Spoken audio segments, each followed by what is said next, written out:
सत श्री अकाल, मैं मिनी चाहल ते तुसी देख रहे हो द बीट्स। अज दी मुख्य खुद खबर। आज 2 दिन से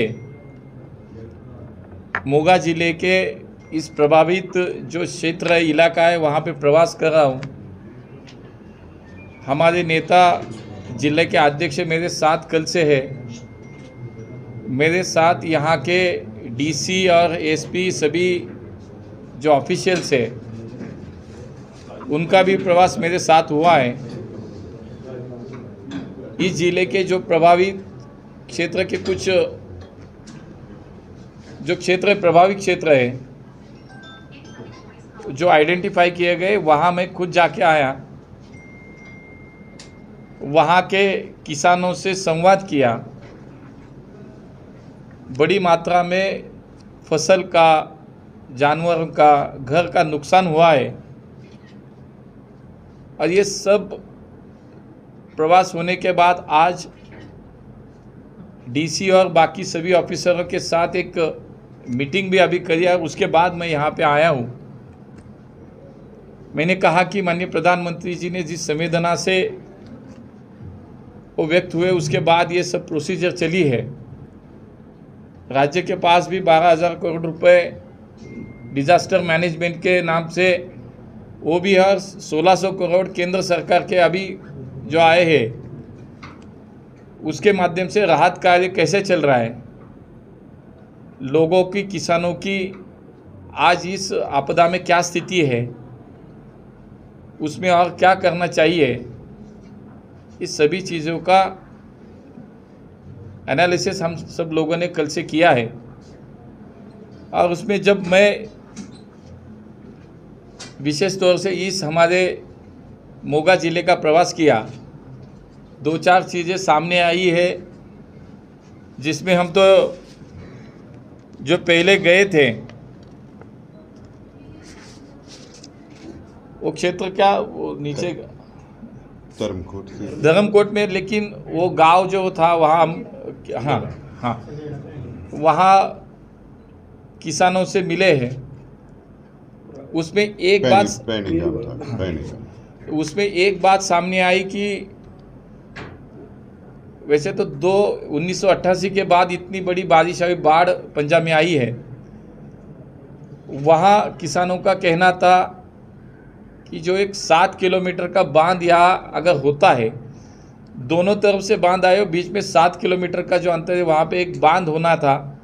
वो बांध अगर होता है तो ये फिर कितनी भी बारिश आई तो इतना पानी अंदर नहीं आ सकता। एक सूचना वहाँ से किसानों ने ये करी थी। उसके बाद पानी का जो प्रवाह हो, उसको अगर दिशा बदलनी है उसकी, तो उसको वो टी ट्रैप बोलते हैं जी, हाँ, उसका निर्माण वहाँ किया जाए। उसके बाद जो एक रेलवे का ब्रिज है, वहाँ हम सब गए। रेलवे का ब्रिज की हाइट बढ़ानी है या नया ब्रिज बनाना है, इस पे सोचना चाहिए, क्योंकि वहाँ हाइट कम होने के कारण पानी रोका था और पानी रोकने के कारण पानी और जगह पे ज़्यादा फैला। उसके बाद NHI का एक रास्ता बन रहा है। वो कौन सा गांव था?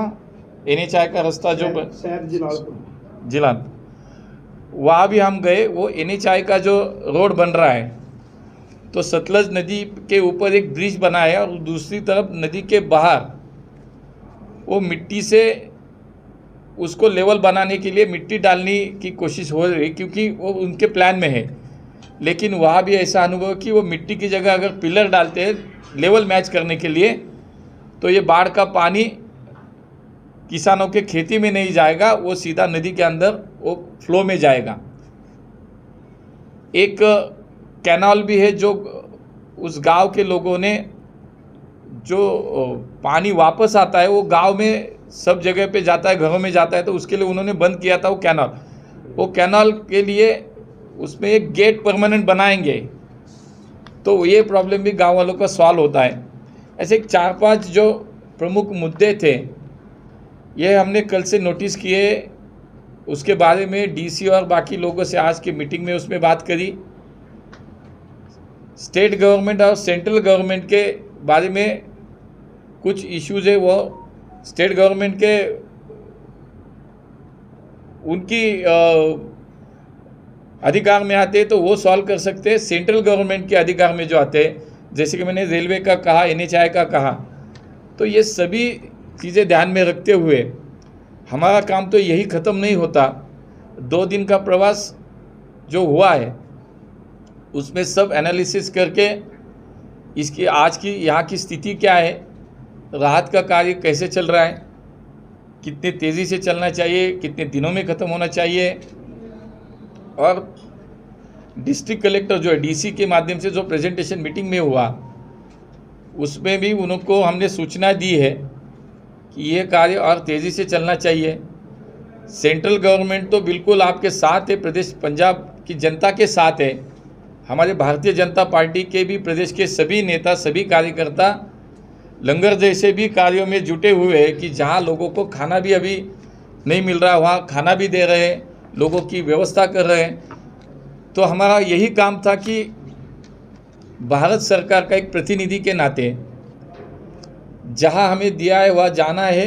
इस परिस्थिति का आज वहाँ पे सत्यता क्या है, वहाँ की वास्तवता क्या है, ये लेके हमें जाना है। उस पर और तेज़ी से काम करके जल्दी से जल्दी पंजाब की जनता को राहत देने का काम जो माननीय मोदी जी की सरकार ने हाथ में लिया है उसका एक माध्यम है।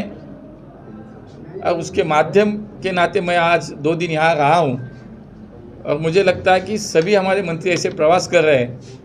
भारतीय जनता पार्टी पंजाब प्रदेश के हमारे सभी नेता ऐसा प्रवास कर रहे हैं और हमें विश्वास है कि राज्य की सरकार हो और केंद्र की सरकार, दोनों सरकार मिलकर, क्योंकि ये समय संकट का समय, इसमें दोनों ने साथ मिलकर काम करना चाहिए। और उसी सोच से मैं यहाँ के रिप्रेजेंटेटिव जो उनसे भी मिला हूँ, तो हम सब मिलकर प्रदेश की जनता को, पंजाब के प्रदेश की जनता को जल्द से जल्द राहत मिले, मदद मिले, इसके लिए प्रतिबद्ध है और इसी के लिए हम यहाँ आए थे। ऐसा है कि 1600 करोड़ रुपए का पैकेज तो माननीय केंद्र सरकार, माननीय मोदी जी ने डिक्लेयर किया है। अभी ये स्टेट गवर्नमेंट को आएगा, इसका प्लानिंग तो स्टेट गवर्नमेंट को ही करना है कि जो पैकेज के पैसे आएंगे वो आपको उसकी प्रायोरिटी क्या है। इन लोगों को हमेशा के कुछ काम, देखो 2-3 तरह के काम होते हैं। कुछ काम जो है वो इमीडिएटली करने हैं, उसके माध्यम से राहत मिली है। कुछ काम जो है परमानेंटली करने हैं। ऐसे 2-3 तरह के काम रहेंगे। तो ये स्टेट गवर्नमेंट उसका क्या प्लानिंग करती है, ब्यूरोक्रेसी के माध्यम से उसका क्या आगे का प्लान बनता है, उस पर डिपेंड है। लेकिन जो मुझे काम दिया था, जो दूसरे मंत्रियों को काम दिया था, उनका जो काम था वो सीमित था, जो एक डिस्ट्रिक्ट का था। उस डिस्ट्रिक्ट के क्या इश्यू है ये लेकर हम जाएंगे। में क्या है कि मैंने पहले भी कहा कि आखिर ये संकट का समय है, इस पे साथ मिलकर काम करना चाहिए। तो जो रूल्स है, जो एक सिस्टम है, सिस्टम के द्वारा काम करना पड़ेगा। तो मुझे लगता है कि ऐसे समय में एक दूसरे पे विश्वास करना चाहिए। और माननीय मोदी जी ने जो कहा है कि हमें मदद करनी है, जनता को, पंजाब की जनता को मदद करनी है, तो उसके लिए हम प्रतिबद्ध है। और उसी के माध्यम से हमारी पार्टी हो, हमारे जनप्रतिनिधि हो, हम सब मंत्री हो, जो मोदी जी और हमारे नेता ने जो मार्गदर्शन किया उसी तरह से काम करेंगे। यहाँ की गवर्नमेंट और हमारी गवर्नमेंट, मेरी अपेक्षा है कि साथ मिलकर काम करें। पूरी जानकारी लेंगे, लेकिन ऐसा अगर होता है तो गलत है, ऐसा नहीं होना चाहिए। क्योंकि जिस काम के लिए पैसे दिए, मुझे लगता है कि उसी काम के लिए वो पैसे खर्च करने चाहिए। आपने थोड़ी देर पहले कहा था ना कि विश्वास के हिसाब से ही काम चलेगा, तो पंजाब सरकार को पहले भी 1200 करोड़ रुपए का फंड 12,000 का है, वो डिजास्टर मैनेजमेंट के लिए है। उसी का हिसाब नहीं दे रहे, तो अब 16,000 करोड़ जो मैंने कहा कि ये समय हिसाब मांगने की, देने की नहीं है। अभी पंजाब की जनता को आधार की ज़रूरत है। तो हम अभी, हमारा काम यही है, भारतीय जनता पार्टी का, हमारे केंद्र सरकार का, कि पंजाब की जनता को अब आधार मिले, उनको राहत मिले। पहले हम ये करेंगे, वो बाद में करेंगे ना, ऐसा थोड़ी होता है, बाद में करेंगे ना, अभी समय नहीं है। ये लगता है कि हर एक का काम का एक फ्रेमवर्क होता है, उसकी फ्रेम होती है, उसकी मर्यादा होती है, उसमें रहकर सब काम करें। धन्यवाद। आज तक ਲਈ ਇੰਨਾ ਹੀ, ਫਿਰ ਮਿਲਾਂਗੇ ਹੋਰ ਖਬਰਾਂ ਦੇ ਨਾਲ। ਤਦ ਤੱਕ ਲਈ ਸਤਿ ਸ਼੍ਰੀ ਅਕਾਲ।